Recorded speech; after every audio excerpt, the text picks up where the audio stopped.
Now with that, I'd like to introduce our first panel, Key Projections and Considerations for the Future, featuring Dr. Joe Decarolis, Administrator of the United States Energy Information Administration. Joe, would you come up and join us, please? You can step up the stairs over here. This is my lawyer background. I'm suggesting that he come over here with the steps and the rail. Joe Moura, Director of Reliability Assessment at the North American Energy Reliability Corporation, affectionately known as NERC. And Carlos Romero, Principal of Solution Engineering at Energy Exemplar.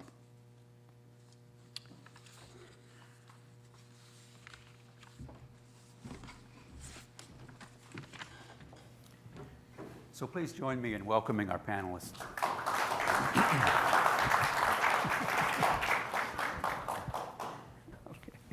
All right, well, panelists, thank you very much for joining us today. It's really good to see everybody. Now, before I really jump into the questions, why don't you, each of you, just take a minute to introduce yourselves.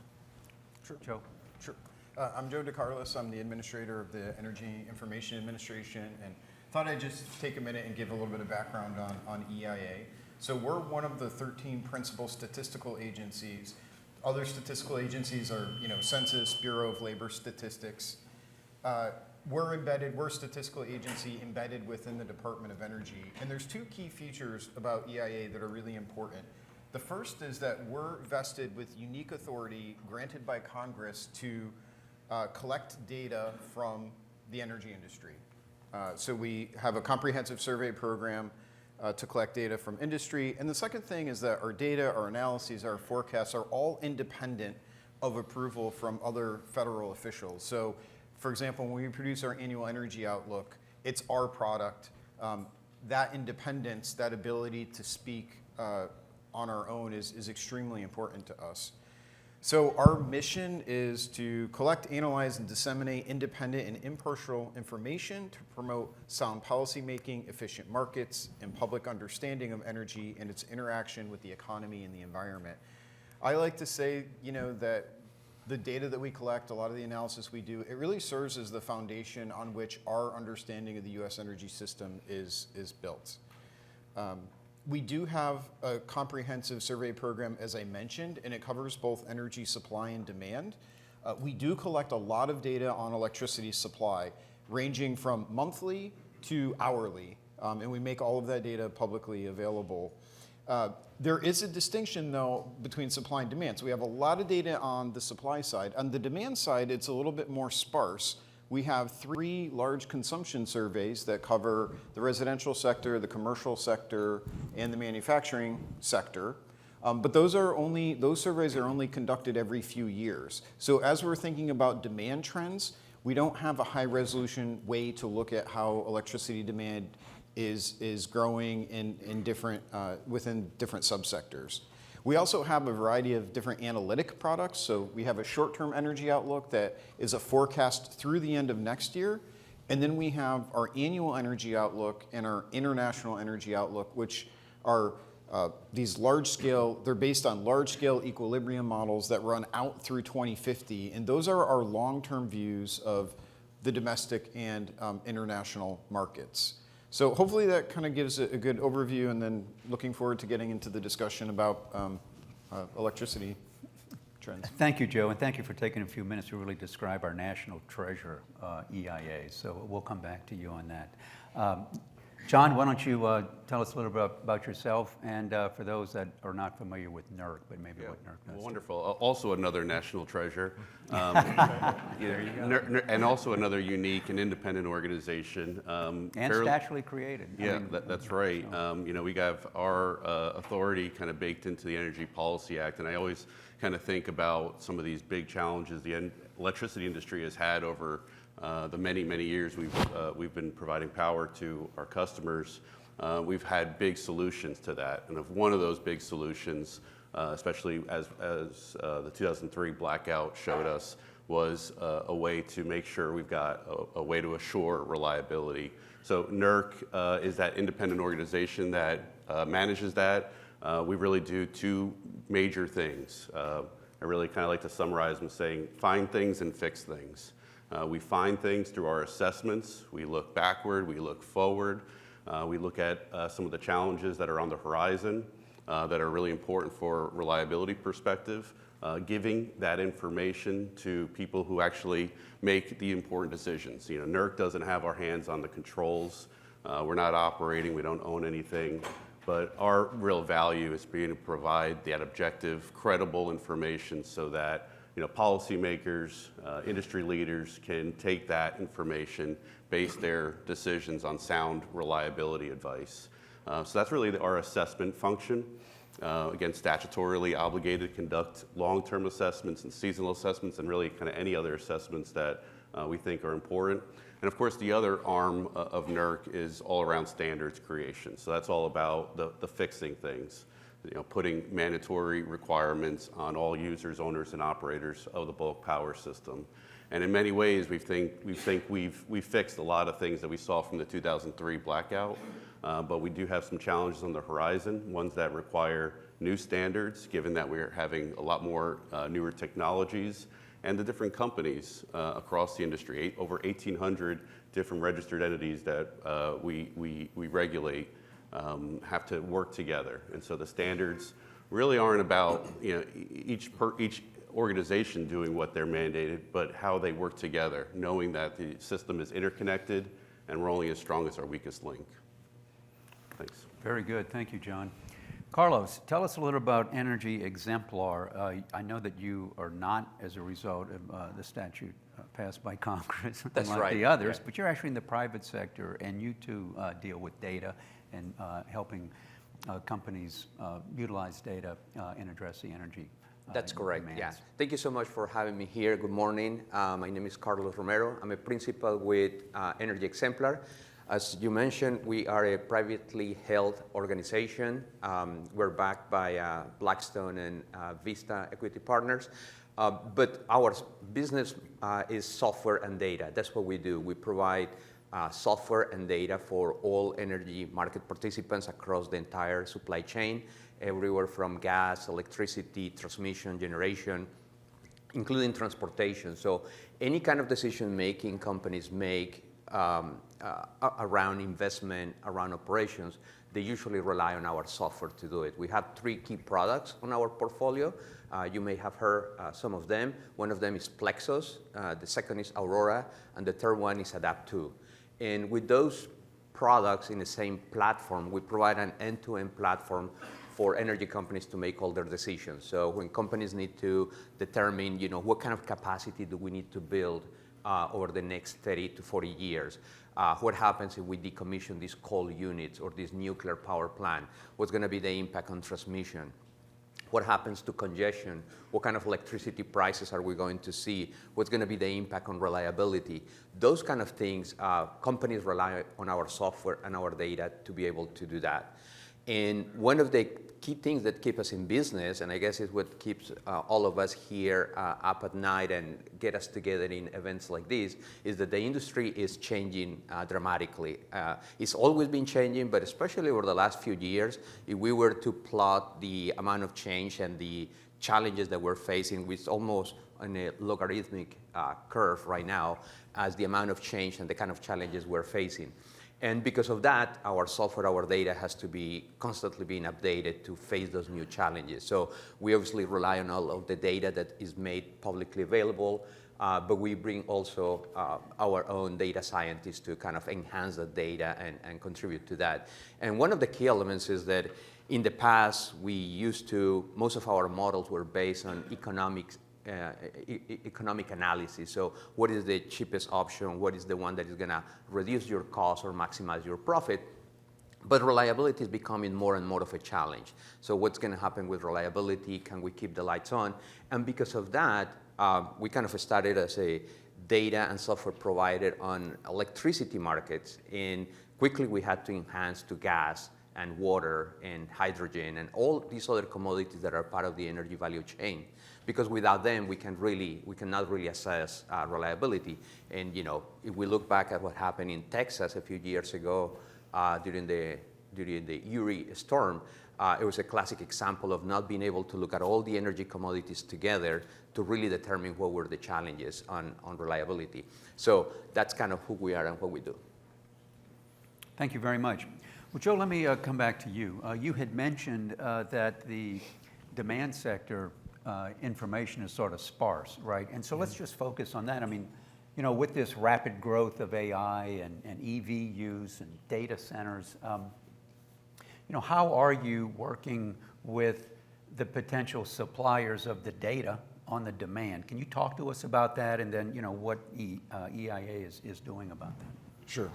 Okay, so as far as the data collection goes, as I mentioned, you know, the consumption surveys are done every few years. Our CBEX program is Commercial Building Energy Consumption Survey. That's where data centers would show up. That survey was last done in 2018, and we weren't able to break out data centers, okay?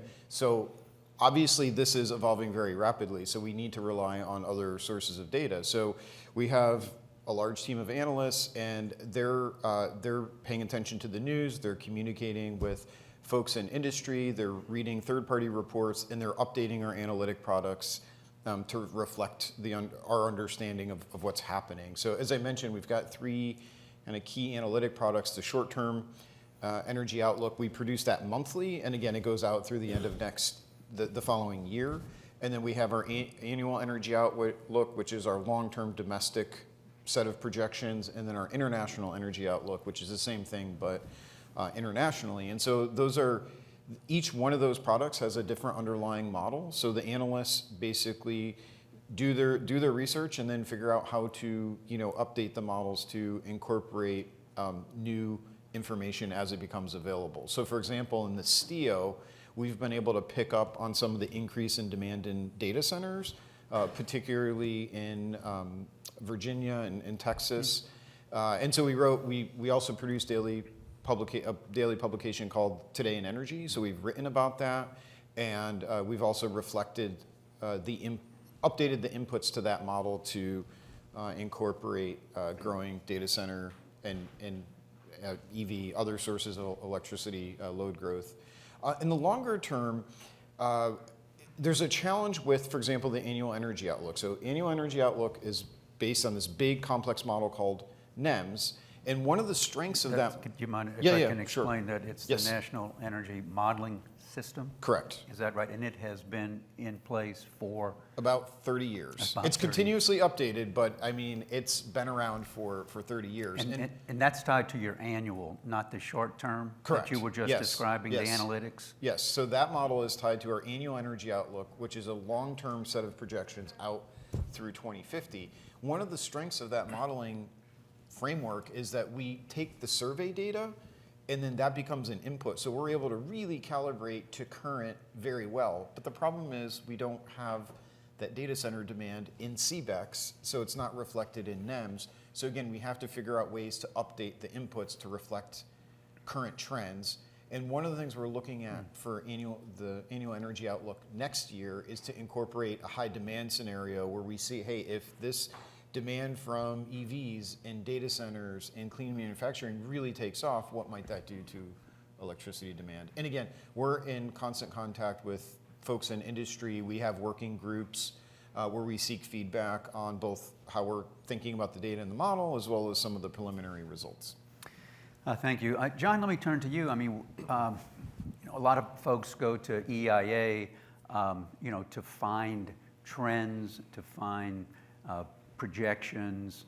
You know, it's just a wealth of information. They go to your website to determine the reliability of the system, right? They look for your analytics to demonstrate where the system is stressed, and they look for alerts, and they look for potential problem areas. So you feel good usually going to EIA's websites. I find a little apprehension every time I go to NERC, all due respect, but it's like, uh-oh, you know, what's in. Can you talk along the same lines, you know, how good is that data? What are you doing to, you know, there with your modeling? And you touched on it, but maybe you can shed a little more light on that. Well, Mark, you're in luck because we are starting off reformulating our website. So we have a new website coming. So hopefully that makes navigating a little bit easier. But certainly when you're looking at our reports, it's exactly what we try to do. Take in the inputs of generation, demand, and transmission, bring that together, and the reliability picture emerges. And make no mistake, we're really in some extraordinary changes, and they're certainly on the horizon here. Demand and not knowing what type of and how much demand to serve is probably the most significant risk in the industry. In terms of reliability, if you don't know what load you're going to serve or how much it is, that's probably the biggest challenge you have, right? You can build resources, you can defer resources, you can build transmission. Those things are all hard. But if you don't know the load you're going to serve, that's the big challenge. And so looking in the future, we have significant growth in the horizon, EVs, electrification of manufacturing, the data centers, just normal population growth. These are all contributing to what we look at as some significant growth on the horizon. When you look at the past 10 years, we've grown from an electricity peak demand perspective by about 3%, right? So the last 10 years, about 3% demand growth in the last 10 years. Over the next 10 years, it's more than 13% that we expect to come on. And even that, I think, is outdated, and our latest projections are going to be coming out soon enough. When I think about load growth and the challenges with data centers and EVs coming online, really kind of fall into three buckets.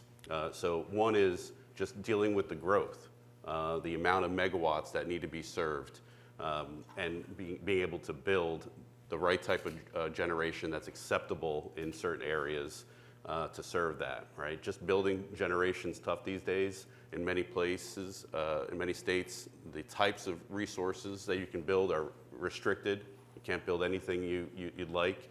And so you start having to think about, well, do I need to build more transmission to access generation that can be built, which doubles your challenges now, right? Because now you got to build generation. You also got to build transmission into neighboring areas, many jurisdictions. So just dealing with the sheer volume and magnitude of growth we have is going to be a challenge. There's some opportunities, kind of falls into the second bucket, which is, a lot of the demand that's being brought on. It's not your grandfather's demand, right? It's not air conditioners. I mean, there's some air conditioners, but they're smarter loads. They're EVs, they're data centers, they're very sophisticated. And there's some opportunities there in how they can play and shift their demand patterns to better enable reliability needs. So there's some opportunities there. And then the third one's a little bit of a techie one, but these are extremely large point loads. We're hearing stories of interconnection or load interconnection requests for 100, 1,000, 3,000 megawatt data center point loads. And when you start at that very large scale, if they don't play right with the grid, we can have some challenges, just like we saw and are currently seeing with our inverter-based resources. These are DC loads. They can trip off very quickly. We don't have a lot of experience with them, and they can really cause the system to bounce and sway. And so as we're bringing these large point loads on, we've got to be very looking at it with a close microscope around how they're interconnecting with the grid and making sure they're what we call kind of grid friendly. So a lot of challenges on the horizon. Demand is the main variable that is unsolved, but only then can we really know how much generation needs to be built, where it needs to be built, and then the last part is the transmission, which seems to be the hardest to actually be able to connect that. Thank you, John. So Carlos, you provide a service to the utilities and energy companies who generally say, look, I got this, right? But we need our own modeling, right? So they turn to a company like yours to say, well, look, I see what EIA is projecting. I see what NERC is talking about. And yet your customers are, in different RTOs and ISOs around the country. We'll get into that later, but you know, your clients may be all over. They may be a wires company, they may be a company that has generation, they may be in different parts of the country. Can you tell us, you know, how it is that you are adapting your modeling to take advantage of, you know, these changing trends, but in sufficient real time to where your clients can say, well, our modeling shows this, and if we go to the regulators and show this or that. Can you talk about that? Yeah, so that's a really good point. And you know, everything that Joe and John were mentioning are the kind of things we hear from our customers every day in terms of the challenges they need to address on a day-to-day basis. And more importantly, the energy industry has different type of market participants, people with very different type of interests and different kind of stakes in the industry and the decisions that are being made. So obviously some of the large participants in the industry are the IOUs, the munis, the co-ops, those electric utilities that have their business to provide the demand to the customers that they have allocated in their regulated territories. And they need to build the generation and the transmission and whatever else is needed to supply that demand to those customers. But we also provide services to independent power producers or renewable developers that have very different interests in the industry from that regard. They don't have the obligation to serve a load, but they have an obligation to maximize their profitability. Also, you have regulators who have an interest to look into what's going on in the industry. Are all the market participants following the best business practices? Can we improve? Is everybody doing the best thing we can do for the community? Then you have market operators, you have different kind of entities along the supply chain. So to provide solutions to all of those becomes a complex task as the industry is changing and we're dealing with all these challenges. And when it comes to things specific like data centers, the problem becomes really compounded. So not only we have to deal with the traditional problem of what kind of generation do we need to build 20 years from today, but we need to make those decisions today. What kind of transmission is needed? Can we build a transmission? What is the best way to put that? And then in addition to all of that, you start putting in the challenges of large loads that we didn't have before. As John was mentioning, the kind of loads that we need to serve today are not the same ones that we had 30 years ago. So recently, this week actually, I was talking to a big data center provider, and the kind of load seeding that they are looking for is somewhere between 1 to 1.5 up to 2 gigawatts on every node that they need to put. So any utility in the US will be challenged to be able to allocate that load properly, to have all the planning. The other element of this is that in the past we used to do, I don't want to say simplistic, but more simplified studies, because most of the time we did zonal analysis. We kind of thought, okay, the load in this region is going to be kind of like this, so we put a generator here or there, we're kind of okay, and the transmission needed in that zone, we can build it fairly easy, but that's not the same problem anymore. First of all, the problem now is nodal. So you need to solve the problem at every specific node where you're gonna allocate certain loads or certain generation. Then you have the problem of the transmission between those nodes. In the past, again, when people were doing the planning, they had to put, the decision on planning was, should I put coal or nuclear and maybe gas? And is it gonna be 1,000 or 750 megawatts? And should I put it here or there, type of thing. Well, now you have a lot more variety of generation sources. You have a lot more constraints because as John was saying, you can't just put any load, whatever, or you can just build any kind of generation anymore. You have a lot of constraints in terms of environment, regulations, and so forth. So the kind of technologies that you have access to are more restricted. Then you have to build a transmission. In some cases, the transmission has to be several hundred or even 1,000 miles from where the generation is built, which is another problem. In the past, you can put the generation pretty much anywhere you wanted because it was fairly available everywhere. But now you have to put, solar is just where the sun is, wind is where the wind is, and if you want to get access to that kind of renewable generation, you have to build several thousand miles of transmission going over different jurisdictions. So the problem is really complex, and our customers need to model that, as John was saying, the load is hard to forecast. So if you don't have the basis of the problem, which is how much load do I need to serve, then from that point on, everything is an issue. Then you have the uncertainty around weather and how that's affecting the load. And it's not affecting the weather is not affecting the load the same way everywhere else. So you see all these kind of problems, and then you say, oh boy, making decisions now is becoming harder. And in the past also, the hardest decisions were in the future, like, okay, what do we need to build 20 years from today? We need to imagine what the world is going to look like 20 years from today to make decisions today about what kind of investments we need to make. But now the problem is also, how do I dispatch tomorrow?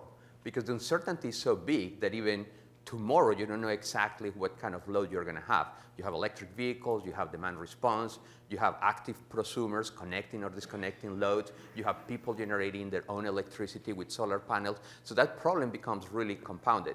So you need access to models that can manage that uncertainty. You need access to models that can manage that volume of data and can look at the energy system together. And for the most part, we have been talking about electricity, generation and transmission. But you have to put also gas, you need to put hydrogen, you need to put all these things together, because that's part of what the energy value chain really is. So including all those elements really make uncertainty to grow. You start seeing other things like the correlation between gas and power and the need to co-optimize across multiple commodities to have a better picture of what you have. You start seeing how a degree in temperature change is going to affect not just your gas demand, but your electric demand and the capacity that you have to move power from one point to the other. So you start seeing all this complexity, and you can see why the world of the planners and the operators is becoming more and more complex. Oh, well, thank you very much. Joe, I want to come back to you on some of the topics that Carlos had raised. And I want to focus really on like policy changes, right? So it's one thing to say, well, we see this increase in demand, so we have to adjust, but we're dealing with changing policies. Tell us a little bit about how it is now that you're changing your modeling to adapt to the changing policies. Sure. So the way that we approach policy is we're policy neutral. So EIA is never going to experiment with different policy mechanisms, make recommendations on policies. In our long-term modeling, what we do is we model current laws and regulations. We model what's on the books, and we view that as kind of a baseline. It's like the control in your experiment, right? You see, if we stay on cruise control with the current policy we have, this is where we're headed. So it's not a forecast. It's a baseline based on current policy. I think the challenge that we have with policy now is that it's getting more challenging to model, right? So for a decade or more, there was a lot of talk about a carbon tax or a cap and trade. For a modeler, there's a relatively simple, right? If it's a carbon price, just plug it in and you can run it, and it's pretty straightforward. With something like the IRA, though, it becomes more industrial policy. It's targeting particular communities, like you get bonus credits for if you install renewable energy in bonus communities.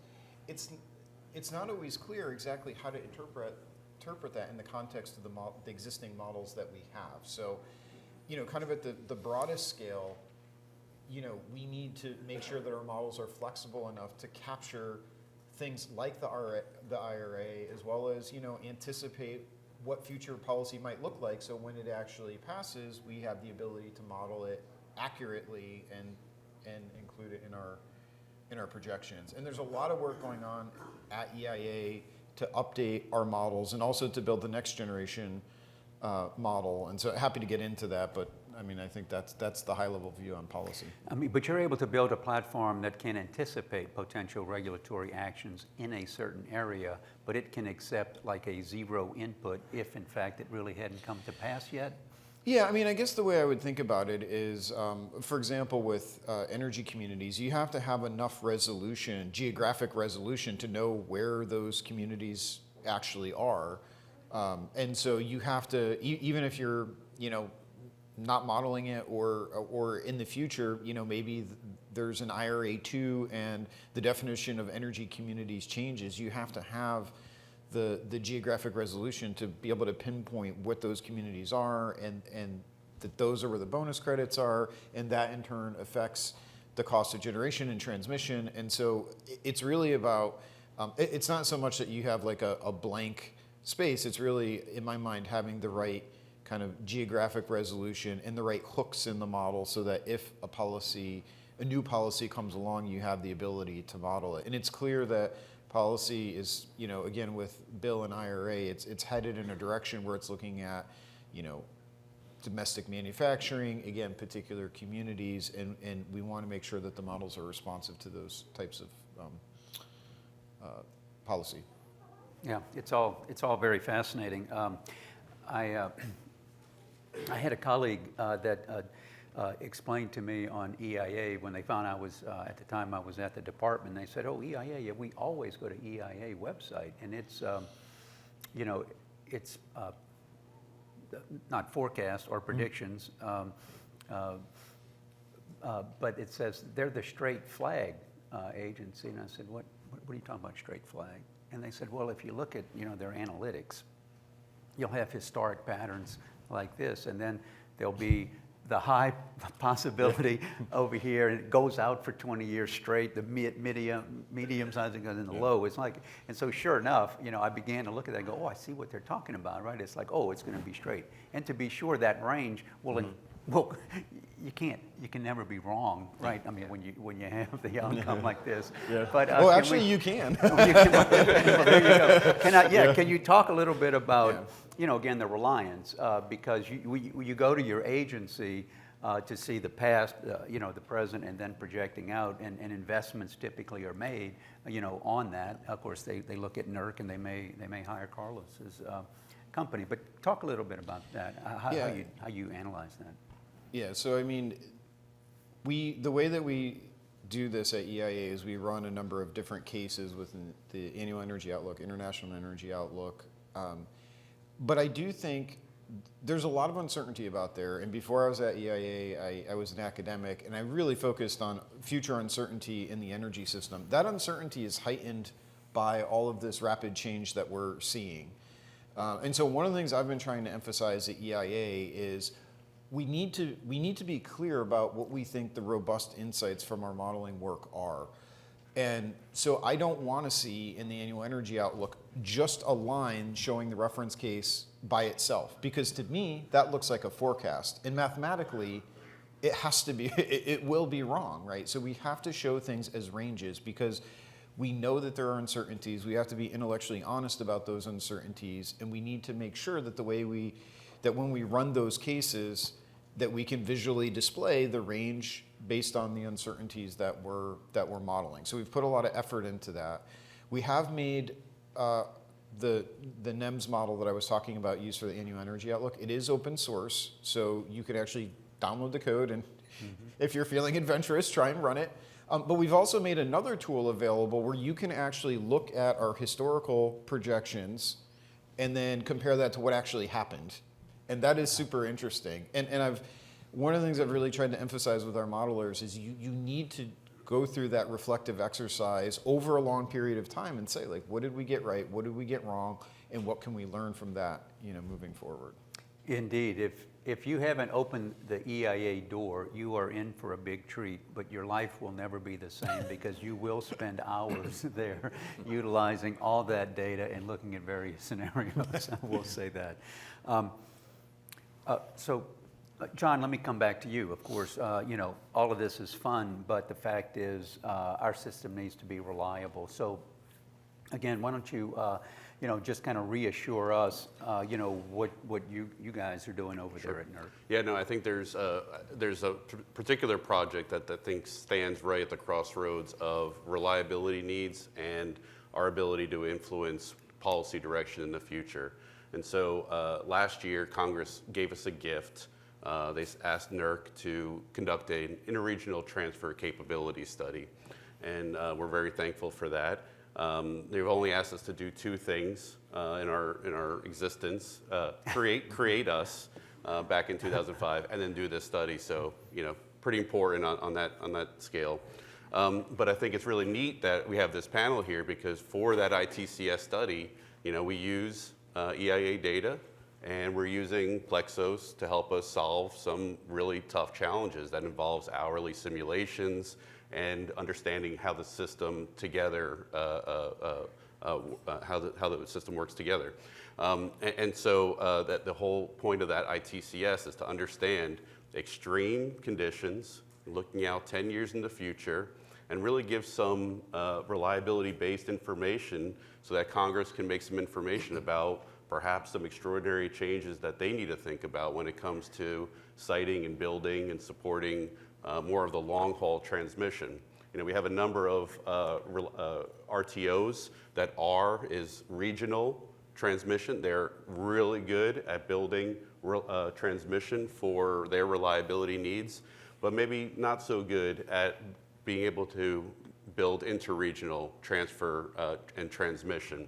And when you're thinking about the restrictions on the type of generation that exist in those regions, perhaps the only solution is to reach out to your neighbor, right? Take advantage of the weather diversity and the demand diversity, and the fact that your neighbors or your neighbors' neighbors might actually have excess wind and solar at the time where one region might be going through a cold snap or a Dunkelflaute. Does anyone know what Dunkelflaute is? It happens so often in Germany, they created a name for it. But it's essentially a renewable drought, right? Where you have extended periods of wind and solar that just are unavailable, cloudy, no wind days. And we've had one of those in June 6th of last year, where if you look from the bottom of Texas to the top of Saskatchewan, there's 60,000 megawatts of wind installed across that area. And on June 6th, that output was 300 megawatts, right? And that lasted a couple hours. And the system has to maintain reliability even in those conditions. And on June 6th it did. And probably none of us heard about that because the system operated as planned. We were able to use the excess generation at that time. It was June, so not summer, but a very different story in July 6th or August 6th, right? When all the capacity is being used and ties are at their limits. And so having access to these tools, being able to model that way in the future with so much uncertainty is essential so that we can provide Congress with information about their options. And if they need to do something extraordinary about transmission, which we think it's time for them to take, or FERC as well can take, we need to be able to have that option to be able to actually build transmission. Thank you, John. We have about 4 minutes or so left, but what I thought, Carlos, I'd give you the chance to ask either of these organizations here some questions that you may have. We won't have time to open up questions to the audience, but perhaps, I know we all have questions on our mind. Carlos, I'll give you the chance to ask your panelists a question.